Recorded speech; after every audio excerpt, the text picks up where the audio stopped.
Se você tem uma Bíblia, abra a Bíblia no livro de Miqueias, profeta Miqueias. Profeta Miqueias, capítulo 6.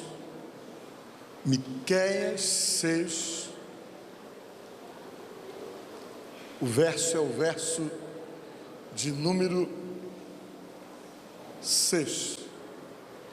Miqueias, capítulo 6, versículo 6 em diante. Uma série de perguntas feitas pelo profeta, exatamente para poder entender o que Deus estava querendo. Uma série de perguntas. Já acharam? Quem já achou, diga amém. Diz o seguinte: com que me apresentarei ao Senhor e me inclinarei ante o Deus excelso? Virei perante ele com holocaustos, com bezerros de 1 ano? Agradar-se ao Senhor de milhares de carneiros, de 10.000 ribeiros de azeite? Darei o meu primogênito, o meu primeiro filho, pela minha transgressão, o fruto do meu corpo, pelo pecado da minha alma? Ele te declarou: ó homem, o que é bom e que é o que o Senhor pede de ti?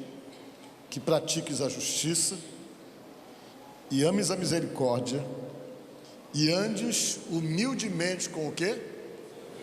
Com teu Deus. Amém?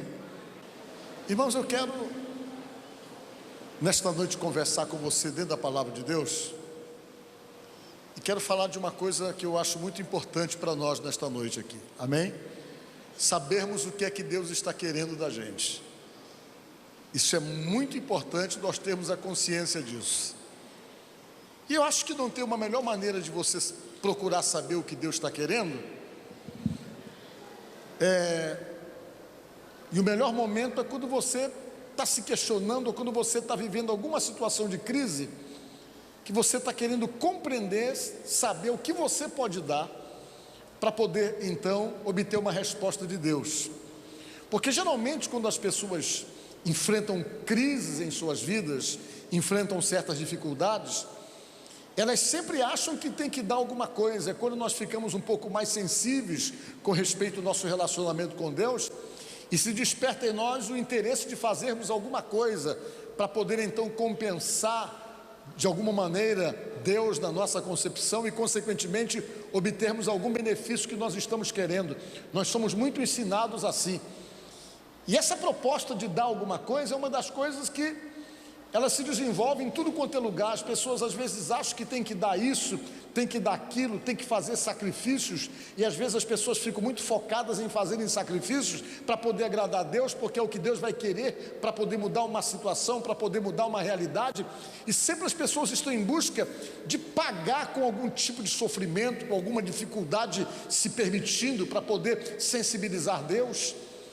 Isso está tão arraigado na nossa cultura que tem pessoas que pagam promessas e andam muitas vezes de joelho quilômetros, se impõem determinados sacrifícios para poder então agradecer alguma coisa que receberam, porque entendem que se procuraram se autoflagelar exatamente para poder receber alguma coisa. E isso é uma das coisas que às vezes para no inconsciente das pessoas, tentar fazer alguma coisa, de alguma forma se punir ou se autoflagelar para poder obter a atenção de Deus, obter uma resposta de Deus, e as coisas não funcionam assim. Nós vamos observar hoje nessa passagem da Bíblia que nós vamos comentar com vocês. O povo de Deus estava vivendo uma situação de crise moral, crise espiritual. Eles estavam vivendo crise familiar.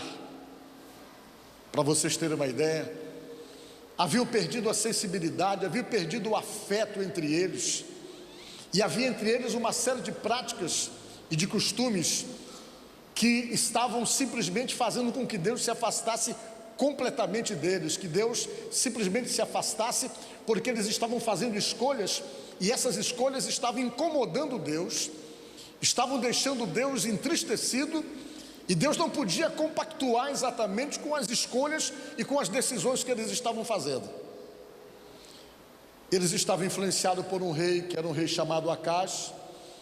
Ele procurava ter todas as práticas que eram nocivas aos princípios que Deus estabeleceu de comportamento e de atitude no meio do seu próprio povo. E essas coisas foram entristecendo Deus. E quando Deus percebeu que não dava mais para se relacionar com o seu povo, Ele foi se afastando, e Ele sempre faz assim. Quando Ele percebe resistência em nós, quando Ele percebe que não está dando para se relacionar conosco, que nós mesmos estamos tomando atitudes para afastá-lo de nós, Ele também começa a se afastar, porque a Bíblia diz que Deus está conosco enquanto nós queremos estar com Ele. Se nós queremos estar com Ele, diz a Bíblia que Ele vai estar conosco, mas se nós tomarmos atitudes, e essa atitude foi interpretada com Ele como uma forma de nos separarmos ou de ficarmos longe, a Bíblia diz que Ele também se afasta. É isso que diz a Bíblia. Por quê? Porque Ele respeita cada um de nós, Ele respeita as nossas escolhas, Ele respeita as nossas decisões, Ele respeita exatamente aquilo que nós estamos querendo para nós mesmos. E as pessoas então estavam tomando atitudes, e Deus não estava achando bom, e Deus começou a se afastar.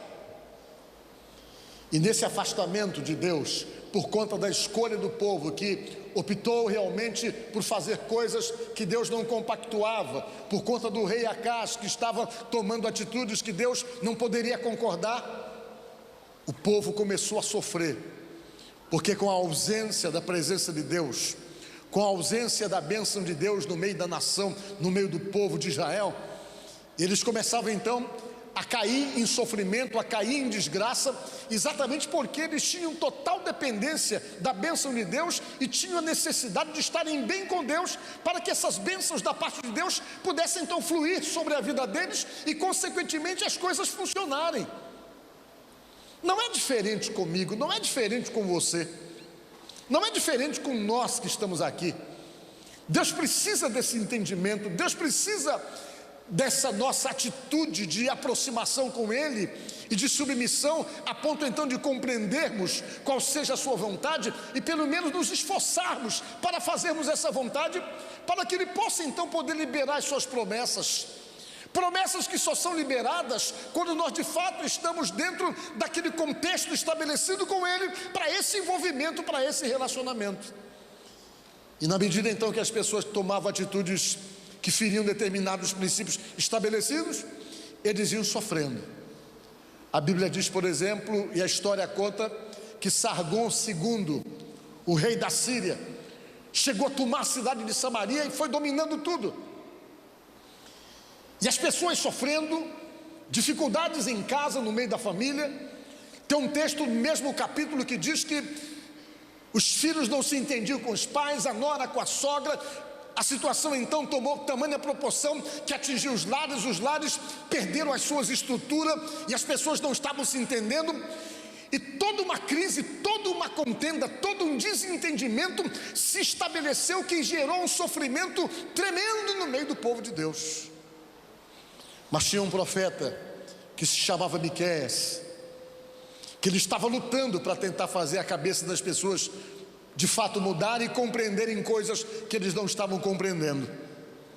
E esse profeta chamado Miqueias, ele era incansável. Ele procurava falar com o povo, porque ele era exatamente a voz de Deus no meio do povo. Ele era o profeta que Deus usava para poder falar, para chamar a atenção das pessoas. Ele ia e falava e dizia ao povo: olha, vamos mudar, vamos realmente reconsiderar certas posições e observarmos a necessidade de mudarmos em algumas coisas, para que essa bênção possa ser liberada, para que Deus olhe por nós. Mas mesmo ele falando como profeta, mesmo ele tendo a postura, a atitude de um profeta que ia para falar e explicar a vontade de Deus, as pessoas estavam empedernidas, a mente estava completamente cauterizada, de formas que eles não percebiam essa necessidade de mudança, a necessidade então de terem um posicionamento diferente. E Miqueias, tão preocupado, chegou com Deus e disse: Senhor, o que é que a gente tem que fazer? O que é que o Senhor está pedindo da gente?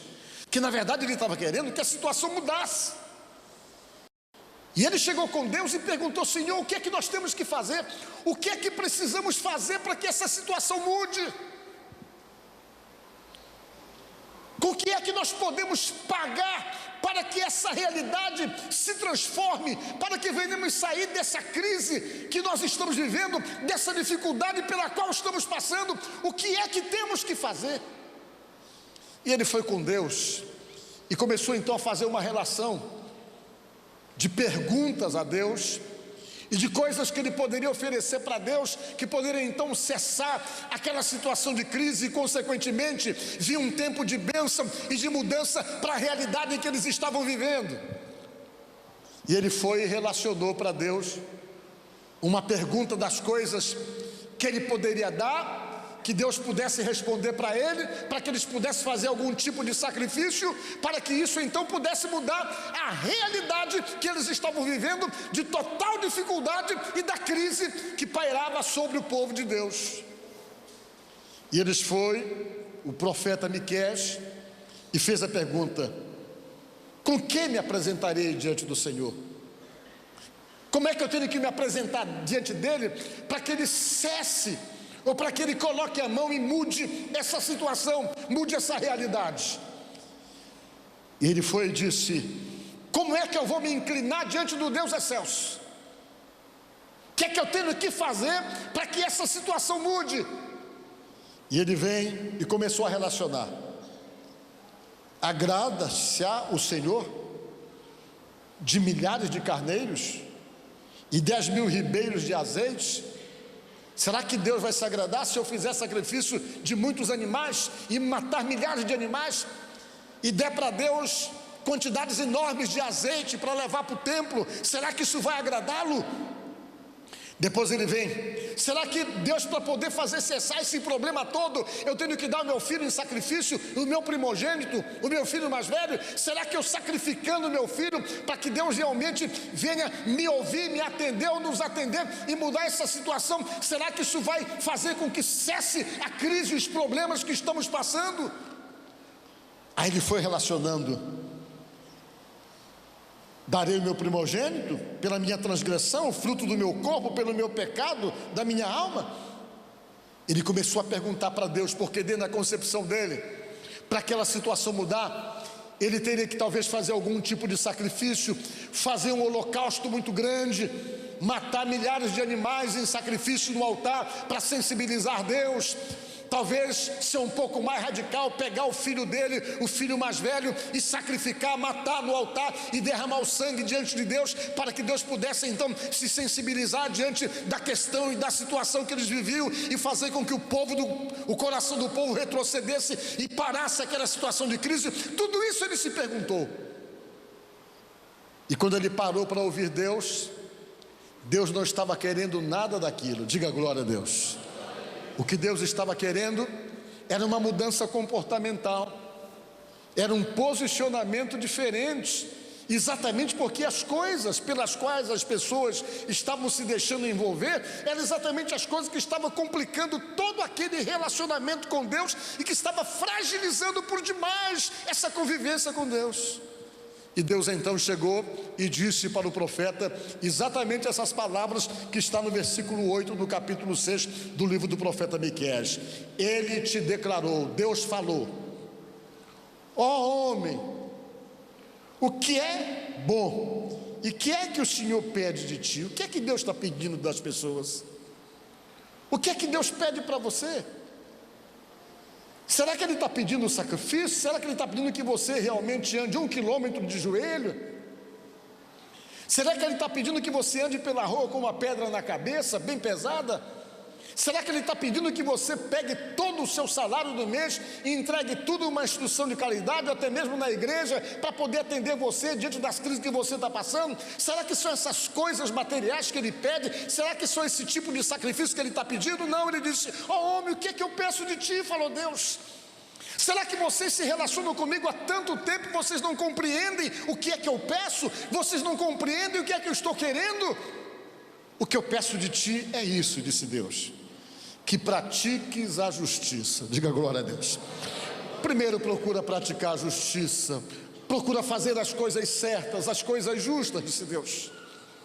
É isso que eu quero. Eu não quero muito holocausto, não quero milhares de animais sacrificados, não quero que você me dê o seu filho em sacrifício, nada disso eu só quero primeiro que você procure praticar a justiça, fazer as coisas justas, fazer as coisas certas. E depois que ele falou isso, ele disse: praticar a justiça é o que eu quero de ti, que ames a misericórdia, diga glória a Deus, que não sejas implacável, que não sejas intolerantes, que aprenda a ser misericordioso com as pessoas, que sinta a misericórdia das pessoas, que não tenha aquele posicionamento irreversível, turrão, daquele que nunca se dobra, daquele que nunca se reconhece como culpado de nada, mas que sempre, de fato, transfere qualquer tipo de problema, culpa para alguém. Não, aprenda a misericórdia, aprenda a ser misericordioso, e quando você aprende a ser misericordioso, você aprende a perdoar, você aprende a tolerar, você se torna flexível. Isso são coisas realmente bem comuns de quem tem misericórdia. Quem é misericordioso tolera, quem é misericordioso é flexível, quem é misericordioso perdoa, e era exatamente isso que ele estava querendo com o povo dele. Eu quero que vocês pratiquem a justiça, aprendam a ser misericordioso. E depois que ele disse isso, que era o que ele estava querendo, ele disse a outra palavra, onde ele diz: e andes humildemente diante do teu Deus. Diga glória a Deus. Vocês viram o que é que Deus está querendo? Isso aqui foi escrito há mais de 2000 anos, mas os princípios de Deus, os critérios de Deus não mudam, são irrevogáveis. Isso quer dizer que ele continua querendo a mesma coisa. Quando alguém perguntou para ele: o que eu posso te dar para mudar essa realidade? E o profeta falou uma série de coisas que talvez passem pela cabeça da gente, talvez outras coisas, e ele diz: não, o que eu quero é isso, justiça, que você procure andar justamente, que você aprenda a ser misericordioso, e que você ande humildemente diante do teu Deus. Por que ele falou isso? Porque a falta dessas coisas é, sem dúvida alguma, uma das razões principais dos nossos principais problemas. Nós brigamos porque nos falta humildade. Nós entramos em encrenca, em contendas com pessoas com quem nos relacionamos, porque não sabemos ser misericordiosos e muito menos humildes. A falta de humildade nos faz pessoas intoleráveis. A falta de humildade nos faz seres humanos arrogantes. A falta de humildade nos torna autossuficientes. E toda vez que você se torna arrogante, que você se torna autossuficiente, que você sempre acha o autossuficiente ou arrogante, sempre ele está certo, as ideias dele são intocáveis, ele não consegue dialogar, ele não consegue ouvir, só ele fala. A falta de humildade faz com que a pessoa se torne uma pessoa difícil de convivência, difícil de relacionamento, porque a visão dele se torna obtusa. A falta de humildade faz com que a pessoa tenha atitudes que são totalmente incompatíveis com o Deus da Bíblia.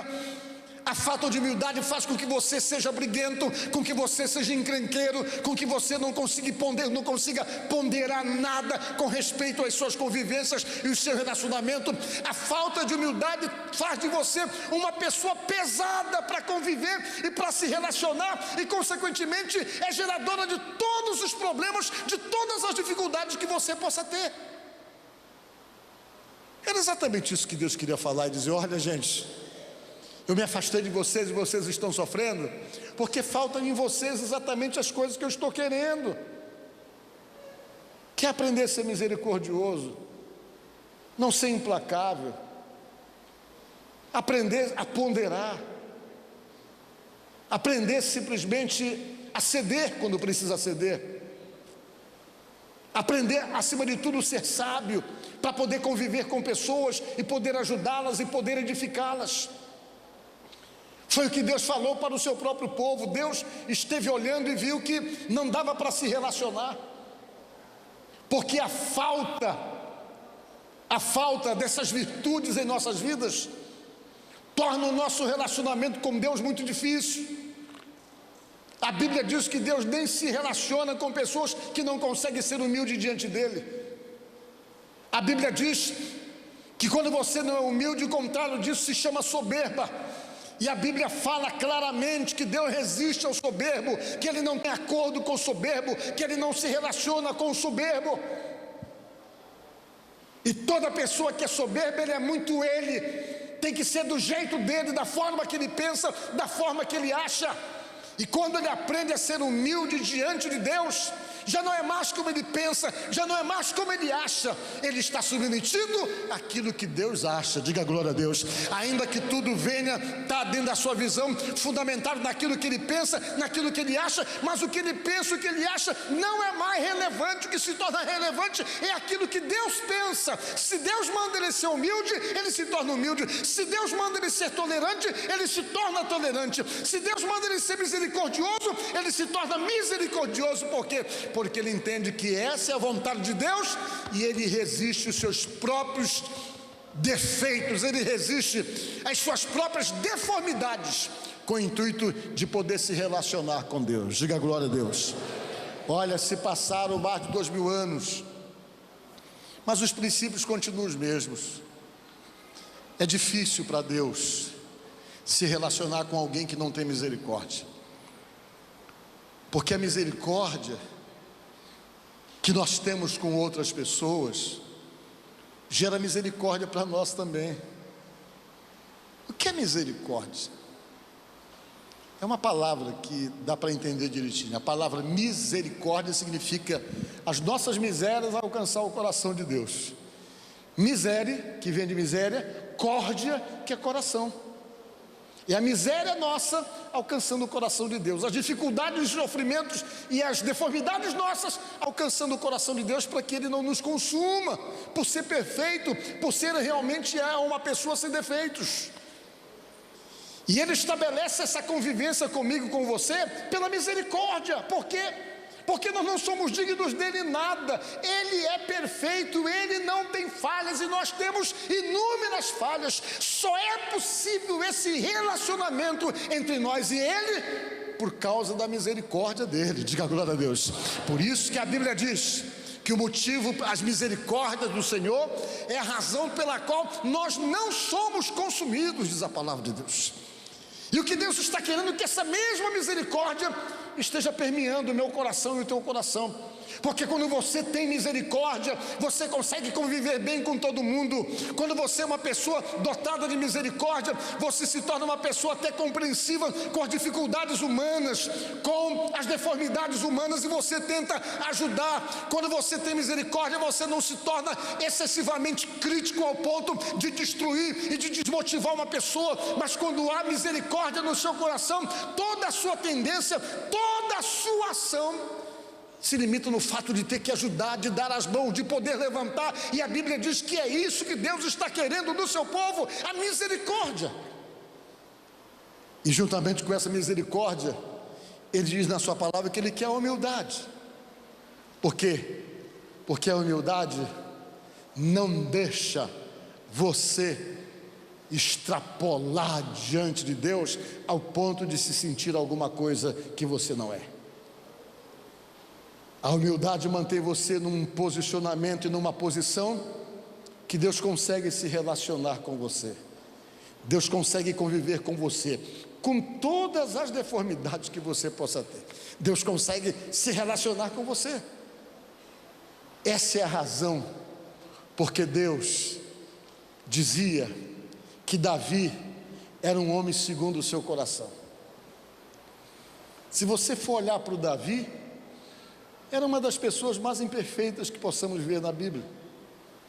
Mas ele, quando errava, ele se dobrava e pedia misericórdia. Mas ele não só pedia misericórdia, mas ele sabia ser misericordioso também. Diga glória a Deus.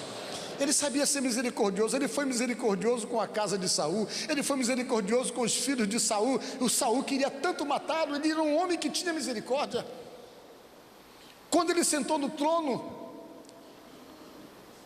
a geração de Saul ficou apavorada, porque era de praxe o rei que sentava no trono. A primeira coisa que ele fazia era matar todos todos os descendentes do rei anterior, não deixava nenhum vivo, para que não houvesse nenhuma reação de tentar reconquistar o trono novamente, sendo uma prática comum entre os reis. Quando ele sentou no trono, ele disse: tem alguém da família do Saul que eu possa honrar? Disseram assim: olha, tem um filho do Saul. Quem é? Você lembra qual é o nome dele? Era o Mefibosete. Onde é que está o Mefibosete? Olha, o Mefibosete mora lá em Lodebar. Lodebar era um lugar tão longe, tão distante, tão escondido, tão sem estrutura, que ele estava lá escondido, porque ele já estava penalizado, porque ele teve os pés quebrados. Ele foi um dos filhos de Saul praticamente rejeitado, que morou muito longe, vivia distante com uma mulher, com uma babá, nunca foi honrado nem pelo pai.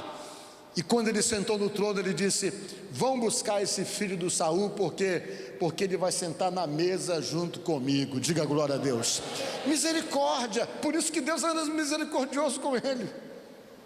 Deus era misericordioso com ele exatamente por isso. Então ele tinha humildade. Mesmo quando falhava, você vê o Salmo 51, ele se humilhando diante de Deus, se sentindo o pior de todos os homens, porque havia falhado. E Deus olhava para ele e dizia: esse é um homem segundo o meu coração. Glória a Deus, porque ele se humilha diante de mim. Ele é desprovido de orgulho, ele é desprovido de autossuficiência. Tudo ele entendia que era Deus que fazia por ele. Você lê os salmos dele, você vê que ele atribui todas as suas vitórias, tudo de bom na vida dele, ele sempre atribuía ao Deus Todo-Poderoso. Ele não conseguia passar na frente, porque ele sempre entendeu que Deus tem o seu lugar, e esse lugar não pode ser ultrapassado.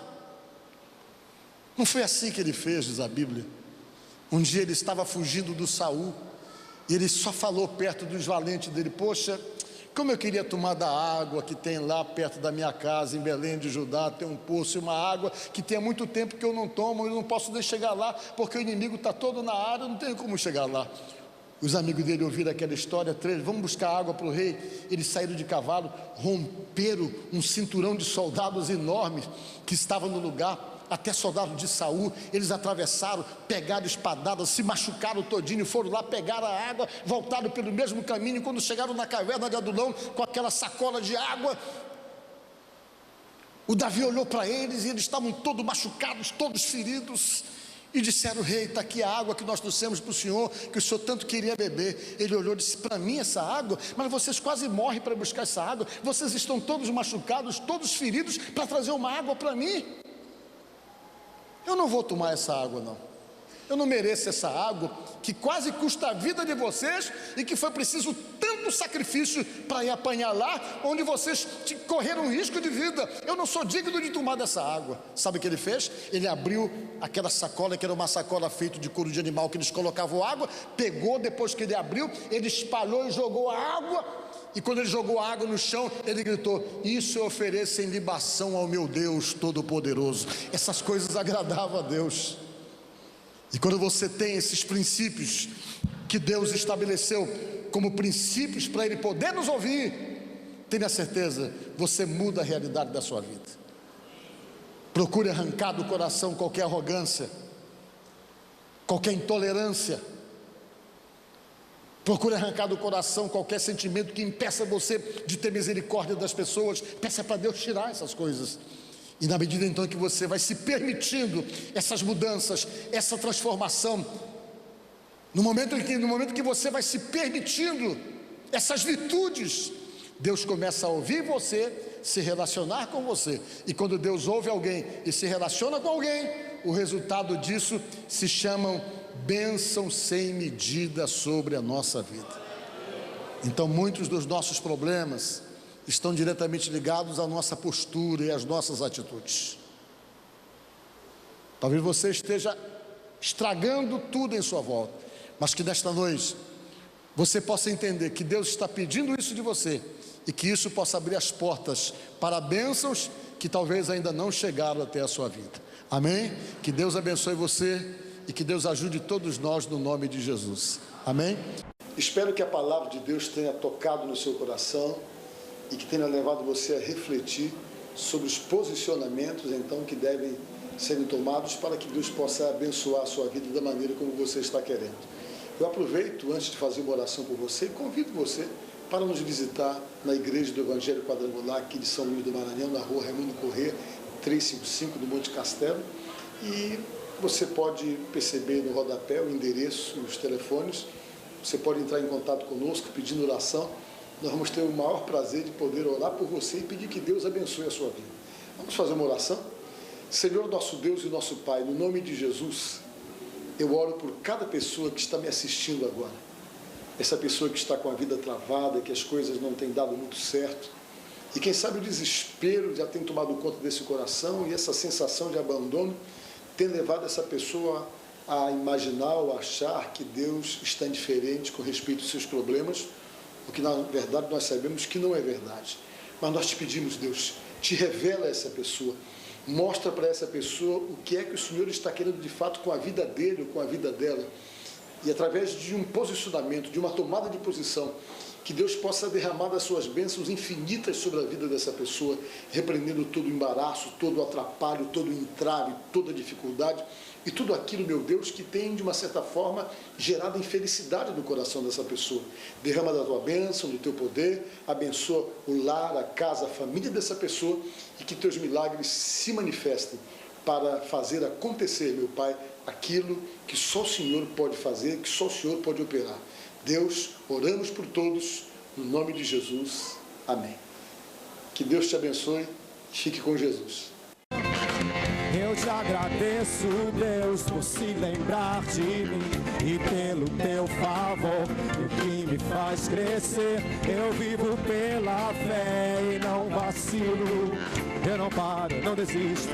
Eu sou de Deus, eu sou de Cristo.